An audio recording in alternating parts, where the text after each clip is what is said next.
ಬುಧವಾರ ಬೆಳಗ್ಗೆ ಇವತ್ತಿನ ತಿಂಡಿಗೆ ರವೆ ಇಡ್ಲಿ ಮಾಡ್ಕೊಳ್ಳೋಣ ಅಂತ ಮಾಡ್ತಾಯಿದ್ದೀನಿ. ಫಸ್ಟು ಒಂದು ಪ್ಯಾನ್ಗೆ ಸ್ವಲ್ಪ ಎಣ್ಣೆ, ಸಾಸಿವೆ, ಜೀರಿಗೆ, ಉದ್ದಿನಕಾಳು ಹಾಗೆ ಕಡಲೆಬೇಳೆನ ಹಾಕಿ ನೀಟಾಗಿ ಫ್ರೈ ಮಾಡಿಕೊಂಡು ಸಣ್ಣದಾಗಿ ಹಚ್ಚಿಟ್ಕೊಂಡಿರುವಂಥ ಹಸಿಮೆಣಸಿನ್ಕಾಯಿ ಹಾಗೆ ಕರಿಬೇವನ್ನು ಕೂಡ ಹಾಕ್ಕೊಂಡು ಫ್ರೈ ಮಾಡಿ ನಾನಿಲ್ಲಿ ಒಂದು ಬೌಲಲ್ಲಿ ಸಣ್ಣ ರವೆ ತೊಗೊಂಡಿದ್ದೀನಿ.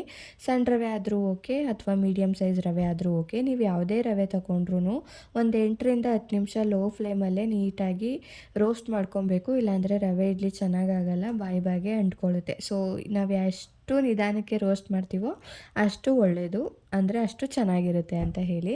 ಸೊ ನಾನು ಸಣ್ಣ ರವೆ ತೊಗೊಂಡು ನೀಟಾಗಿ ಫ್ರೈ ಮಾಡಿಕೊಂಡೆ. ಹಾಗೆ ಸ್ವಲ್ಪ ಸಬ್ಬಸಿಗೆ ಸೊಪ್ಪಿತ್ತು ಅಂತ ಹೇಳಿ ಅದನ್ನು ಕೂಡ ಹಾಕ್ಕೊಂಡು ಫ್ರೈ ಮಾಡಿ ಒಂದು ಬೌಲಲ್ಲಿ ಸ್ವಲ್ಪ ಕರ್ಡು ಹಾಕ್ಬಿಟ್ಟು ಅದೇ ಬೌಲಲ್ಲಿ ನೀರು ತೊಗೊಂಡು ಅದನ್ನು ಕೂಡ ಹಾಕಿ ರುಚಿಗೆ ಎಷ್ಟು ಬೇಕೋ ಅಷ್ಟು ಉಪ್ಪನ್ನು ಹಾಕ್ಕೊಂಡು ಮಿಕ್ಸ್ ಮಾಡ್ತಾಯಿದ್ದೀನಿ.